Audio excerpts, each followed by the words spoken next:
Laura parked her car in the small yard of the gas station, the engine squeaking before finally silencing. The silence was absolute, except for the sound of the wind whistling among the scattered trees that surrounded the deserted road. It was what she wanted: isolation. A place where no one would ask questions, where she could disappear into the monotony of a night shift. The gas station was old, with faded yellow walls and a neon sign blinking erratically. "Open 24 hours, the sign said, as a promise for lonely drivers crossing the road during the early morning. Upon entering, Laura found exactly what she expected: a convenience store with dusty shelves, refrigerators full of drinks, and a counter with a cash register drawer that did not seem too full. The manager, a thin man with gray hair and deep eyes, handed over the keys without much ceremony. "Rules are simple," he said, his voice hoarse. "Serve customers, keep everything clean, and lock the door at 3 a.m. That's it." Laura nodded, without asking questions. He didn't seem interested in talking, and she was more than willing to keep the interaction brief. When he left, leaving her alone, she finally took a deep breath. He was free, at least for now, from the consequences that had made him disappear. The night was moving slowly. Laura spent time fiddling with her phone, rearranging items on the shelves and checking the clock that seemed to be going slower than normal. There was something uncomfortable in the silence there. It was dense, almost palpable, as if the place was waiting for something. At about 2 a.m., while making her first round of the post, Laura discovered the back room. The door cracked when opened, revealing a small room with a metal table, empty shelves, and in the corner an old printer covered with dust. She frowned her eyes. "What the hell are you still doing here?" he muttered, approaching. The printer seemed out of place, a trace of another era. There was no cable attached, no life signs on the equipment. Laura touched the power button, but nothing happened. With a sigh, shrugged and returned to the front of the store, deciding to ignore the existence of that object. Later, while I was on the counter, a slight mechanical sound echoed through the shop. It was low but distinct, and came from the direction of the back room. She froze, heart racing. "Just imagination," she said to herself, trying to calm down. But the feeling that I was not completely alone in the post began to intensify. Laura was looking out the back room door, trying to rationalize the sound she heard. Maybe it was the wind, or some old mechanism of the post. She took a deep breath and turned her attention to the counter, but the discomfort refused to go away. Minutes later, the sound came back, a slight hum followed by the mechanical crackle. It was the printer. "It can't be," he muttered, looking back. Reluctantly, Laura went to the back room, holding her phone like a makeshift flashlight. As soon as she opened the door, the sound stopped abruptly. The printer remained where it was, inert and covered in dust, but now there was something different. A sheet of paper was partially ejected, hanging from the tray. She approached slowly, her heart pounding in her chest, and pulled the paper. It was clean, except for a single sentence written in black and irregular letters, as if someone had used a typewriter. "Don't stay till dawn." Laura laughed nervously, holding the paper with trembling hands. It was a joke, it must be. Maybe some previous employee had programmed it to scare off newbies. Even so, the cold that came down her spine was not easy to ignore. Back at the counter, she tried to forget the incident by distracting herself with the screen of her phone. But as time passed, the sounds intensified. First, it was just the distant hum of the printer. Then she heard footsteps, light but distinct, coming from the corridor leading to the back room. "Anyone there?" called, without much conviction. The echo of his voice was the only answer. Arming herself with a handheld flashlight, Laura returned to investigate. The corridor was empty, and the back room, as before, looked harmless. But when he turned to go out, something caught his attention, another sheet of paper, this time on the ground, exactly where there was nothing before. Stooping down, she picked up the sheet. The words were different this time, but equally disturbing. "You are being watched." Laura threw the paper on the floor, breathing fast. His mind began to run with explanations. An old alarm system, a bad joke, some local lunatic. But none of them seemed to fit. She returned to the counter and tried to call the manager, but the phone of the station only gave sign of busy, and her mobile had no signal. The isolation, which before seemed comforting, now seemed suffocating. Then at 3 o'clock sharp, a customer came through the door. It was a tall man wearing a thick coat and a cap that partially hid his face. He walked straight to the liquor fridge and picked up a beer. "Good night," he said in a husky voice as he placed it on the counter. Laura tried to act naturally while scanning the can, but something in his presence made her uneasy. He stared at her for a few seconds before smiling. "Working here at night must not be easy. Deserted roads, absolute silence. You can imagine things." She froze, her eyes fixed on his. "How do you know I'm alone?" he asked. He just laughed, took his drink and left, leaving her with a feeling that the meeting was more than a coincidence. Fear crept in her chest, and now she knew something that night was not right. After the stranger left, Laura felt completely vulnerable. The silence at the post seemed heavier, almost suffocating. She closed the automatic door, making sure it was locked, and returned to the counter. The still cold beer on the counter, left by the customer, seemed an affront. With her heart racing, she sat behind the cashier, trying to keep her mind busy.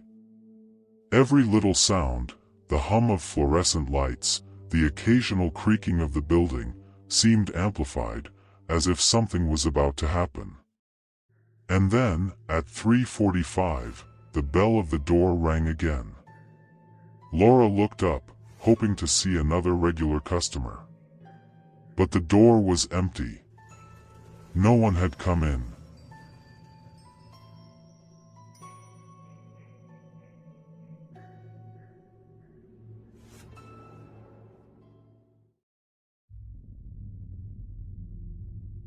Heavy rain was falling as Laura parked her car in front of the Monte Vista Hotel.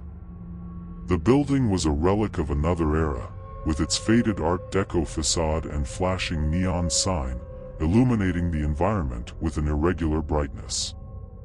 The night was cold, and the wind carried a disturbing silence that made until the noises of the center of the small town seemed distant. Laura pulled the suitcase from the back seat and looked at the hotel. It was not the kind of place where she imagined working, but after months of searching, she could not afford to refuse. The job of night receptionist did not pay much, but promised stability. In addition, with few options in the region, the work seemed convenient. Upon entering, it was greeted by a strong smell of old wood and wax. The lobby was small and poorly lit, with a reception desk on the left and a fireplace in the opposite corner. Behind the counter, a thin man with well-combed gray hair and deep eyes watched her. He smiled, but the gesture seemed forced, almost mechanical. "You must be Miss Carter," said the man, reaching out. "I'm William, the hotel manager. Welcome to Monte Vista." Laura shook her hand, feeling the stiffness of the touch. "Thank you, sir. I hope to meet expectations." William did not immediately respond. He watched her for a moment, as if to assess her. Then he turned to take a folder and put it on the counter. "Here are your instructions. This is a peculiar place." He opened a smile, but there was something uncomfortable in the way he avoided his direct look. Laura quickly leafed through the folder. The rules were simple, but some caught his eye. 1. Always keep the office door closed, even when it is empty. 2. Ignore strange sounds on the upper floor. 3. Never look out of the third-floor windows, especially after midnight. 4. If the phone rings between 3 a.m. and 4 a.m., do not answer. Are the rules really necessary? Laura asked, frowning. William laughed, but he seemed uncomfortable. It's just tradition. The hotel has its eccentricities. If you follow the rules, everything will be fine. Laura felt a shiver in her spine, but laughed to herself. Stories to scare the rookies, she thought. She accepted the key to the office and went to see the workplace. The office was small and functional, with an old computer, a swivel chair and a worn wooden table. On the wall, a picture displayed old photos of the hotel, showing guests and staff smiling in seemingly more prosperous times. When Laura returned to the lobby, William was standing by the door. "Good luck, Miss Carter. Remember, Monte Vista is older than it looks." He left without waiting for a response, leaving her alone. For a moment, Laura felt the weight of silence. She looked at her watch, 10 p.m. Her first night had begun. The first hour of the night was quiet, almost monotonous. Laura reviewed the records on the computer, arranged some keys on the counter and explored the lobby to familiarize herself with the environment. The hotel looked even older inside, with the wooden floor creaking at every step and the faded wallpaper revealing layers of forgotten stories. She looked at the clock. It was just after 11 o'clock. It was still early, but the loneliness began to weigh. Trying to ward off the discomfort, Laura prepared a cup of coffee in the small pantry behind the counter and returned to the office. As he opened the door, he felt a sudden chill that did not seem to come from any specific place. It must be the old insulation, he thought, closing the door and wrapping himself in his cardigan. Sat down on the swivel chair and began to review the hotel manual that William had given him. Among the rules and notes on maintenance, found a section entitled Unusual Events. Most seemed like internal jokes or local superstitions, but one phrase caught his attention. "The hotel listens more than you think." Before I could reflect on it, I heard a slight noise in the corridor. It was a muffled sound, something between steps and the dragging of something heavy. Laura froze, listening intently. The sound ceased, but the feeling that she was not alone remained. Probably a guest, he thought. But when he checked the check-in, he remembered that the hotel was empty that night. William had mentioned that the low season made movement scarce. Trying to ignore the growing restlessness, he returned to the counter and began to spend time with a book that he had brought. The hotel's silence was almost oppressive, interrupted only by the ticking of a clock on the wall and the occasional crack of aged wood. Just before midnight, Laura heard again the sound of steps, this time coming from the upper floor. Sharper. Closer. "Hello?" called, his voice echoing through the void. No response. She took a small emergency flashlight from the counter and went up the stairs. The second-floor corridor was poorly lit, with yellow lamps casting long and disturbing shadows. The steps seemed to come from the third floor, but something in the atmosphere made her hesitate to continue. It was then that he noticed a door ajar at the end of the hall. Approaching carefully, he saw that it was the door of an old event hall. The heavy curtains were closed, and the air inside was dense, laden with a musty smell mixed with something metallic like rust. In the center of the hall, a chair was facing the entrance. It seemed out of place, as if someone had just left. "Is anyone here?" Laura asked, feeling the heart racing. A cold wind passed through it, making the curtains swing slightly, although the windows were all closed.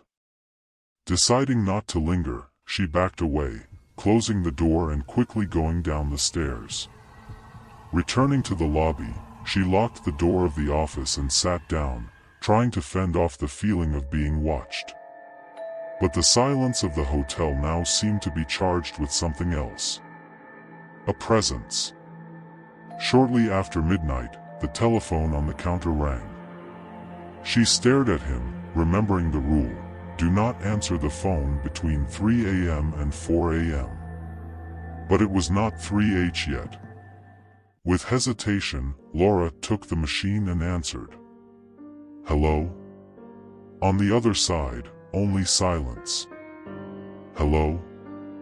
Who is talking?" he insisted. A light breath answered, followed by an almost inaudible voice that whispered, "You arrived too late." The phone went silent. Laura was paralyzed, her heart pounding. When she looked at the clock, the hands were ticking exactly midnight. Laura went down the stairs with her legs shaking, the weight of what she had experienced hovering in her thoughts. Upon reaching the lobby, she locked the door to the upper floors as if that could keep her safe. Sat behind the counter, shaking hands against his temples. He needed to process, but nothing made sense. Her gaze was drawn to the wall clock in the lobby. It marked 3 o'clock, the same time frozen on the pocket watch she had found. A chill ran through her spine, and her instinct made her pick up the phone to check the time. The screen showed 2:59. "That's not possible," whispered to herself. When the clock turned to 3 o'clock, a bell rang at the reception. The sound came from the front door.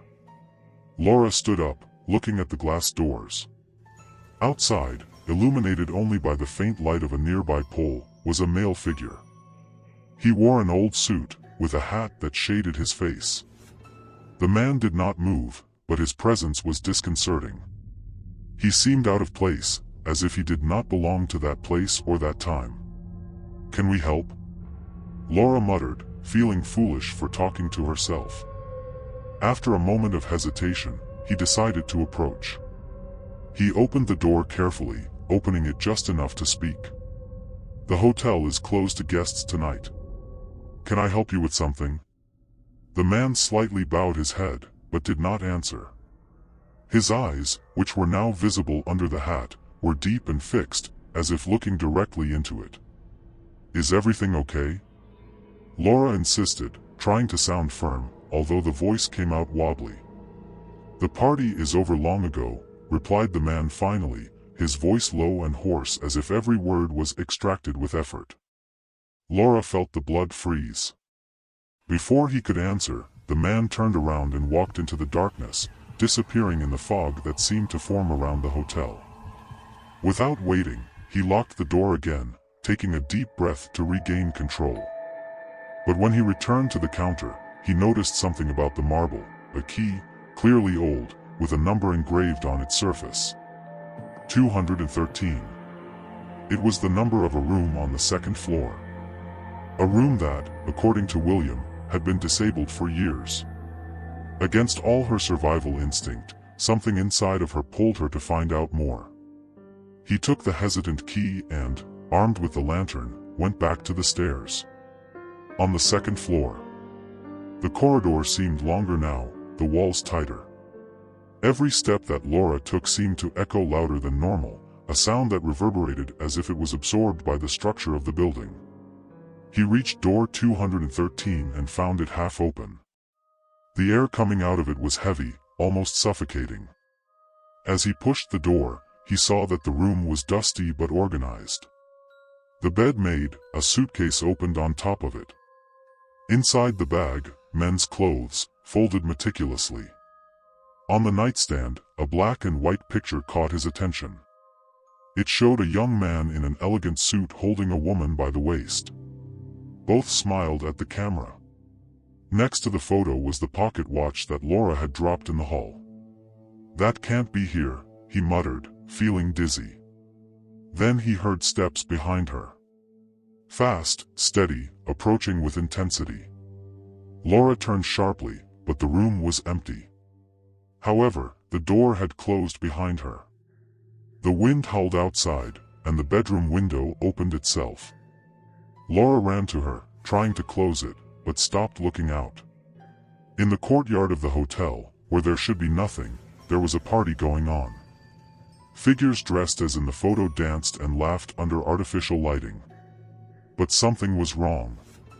Their forms were indistinct, flickering, as if they were old projections of a film. And in the midst of them all was the man who had appeared at the door. He looked directly up at Laura, with that same empty and piercing look. As she walked away from the window, she heard a low, muffled laugh fill the room, appearing to come from all directions. Laura knew something terrible was about to happen. And worse, she felt like she was at the center of it. Laura ran to the door of room 213, trying to open it. The handle looked cold as ice, but gave in after several pulls. She rushed out into the hall, her heart beating frantically. "I will not continue here. This is over the limits," she muttered to herself, determined to leave the hotel. Going down the stairs as fast as he could, he noticed that the air around him was different. The lobby was immersed in a gloom that was not natural, even with all the lights still on. When he reached the ground floor, he heard a sound. It was a piano playing softly, echoing from the ballroom. He stopped in the middle of the lobby, trying to understand what was happening. The hall was supposed to be empty, but now a soft melody filled the air like a song from another time. Laura hesitated, but something drew her to the hall. Her instinct was to run away, but curiosity, or perhaps something stronger, forced her to move on. As she entered the hall, the scene before her made her knees almost give way. The chairs and tables were impeccably arranged, and a chandelier shone brightly above. Men and women dressed in elegance danced to the piano. They seemed ecstatic, completely oblivious to Laura's presence. She blinked several times, trying to figure out if it was a vision or some kind of hallucination. But everything seemed real. The music, the laughter, even the smell of old perfume in the air. "This can't be happening," he muttered. A tall man, dark-haired and well-adjusted suit, stood out from the group. He walked up to Laura, while the others kept dancing as if she wasn't there. "You came, after all," he said, with a calm and inviting smile. Laura took a step back, fear running through her spine. "Who are you? What is it?" "Don't worry. We're celebrating. This hotel has stories to tell, and you, my dear, are about to become part of them." The man reached out his hand, as if he expected Laura to accept an invitation to dance. She shook her head, refusing. "I don't want to be a part of any of this. I want to get out of here." He laughed, a low and almost melodious sound. "It's not that simple. You didn't notice? You're already here." Laura tried to back up more, but her feet didn't respond. It was like they were stuck on the ground. The man tilted his head, studying it as if it were a piece of puzzle that he had finally found. "You found the key, went into the room, saw what you needed to see. And now? Are you prepared to accept what is hidden behind the walls of this place?" Before Laura could answer, the song stopped abruptly. The hall plunged into a sepulchral silence, and the dancing figures froze in place. The man smiled again. This time, the smile was threatening, and his eyes seemed to shine with a strange light. "Welcome to Ashwood Manor." Suddenly, an invisible force took over the hall. The frozen figures began to slowly turn towards Laura, their faces blurred and without traces, like wax masks. Panic took hold of her, and she started screaming. Without knowing how, he managed to break free from the ground and ran out of the hall. When he looked back, he saw the man standing at the door, watching from the shadows. "You can't run away from the truth, Laura," he shouted, the voice reverberating through the walls. Laura crossed the lobby, desperate to find her way out.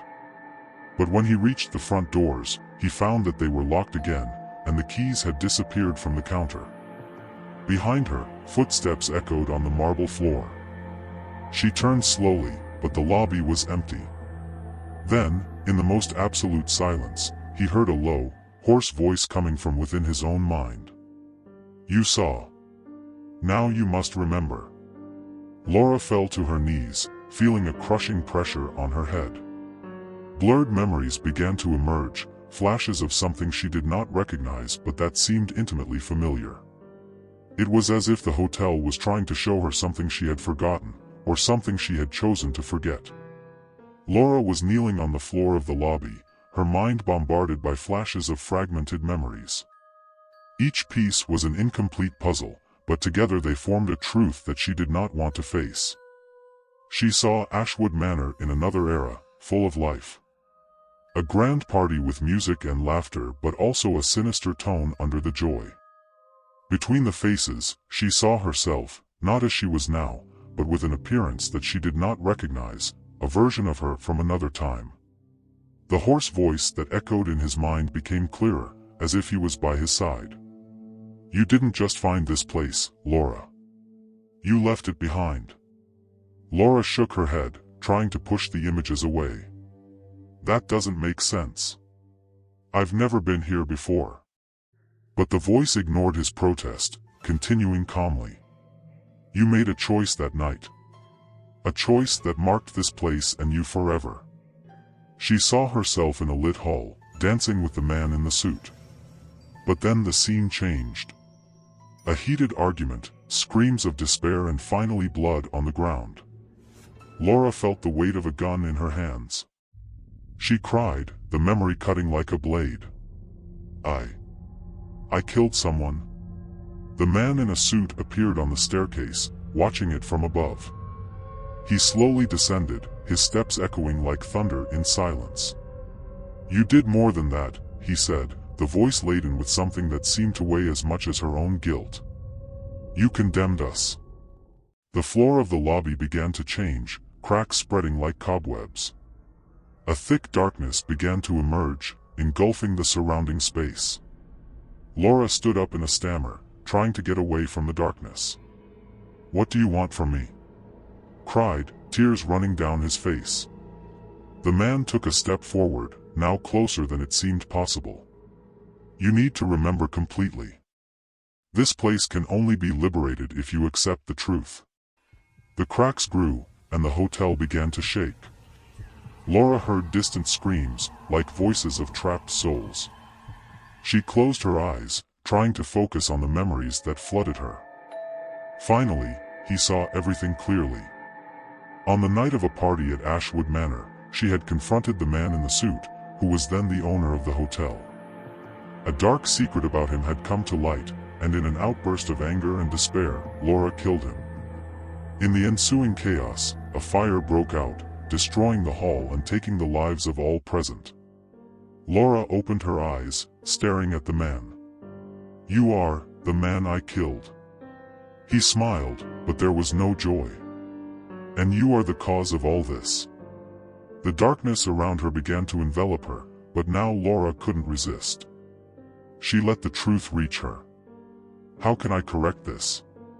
he asked, his voice full of regret. The man reached out to her again. "You know how." Laura hesitated, but finally held his hand. A wave of energy ran through her body, and the surrounding hotel began to disappear. The voices and screams ceased, leaving only a deep silence. She felt her body being pulled, and when she opened her eyes, she was back in room 213, but now empty and illuminated by the morning light. Ashwood Manor was quiet, as if nothing had happened. But, looking out the window, she saw her reflection in the glass, and it wasn't her current reflection. It was Laura that night, stuck in time. The voice of man echoed one last time in his mind. "Thank you for freeing us." Laura realized that by accepting the truth, she had become part of her hotel. The price of redemption was her freedom.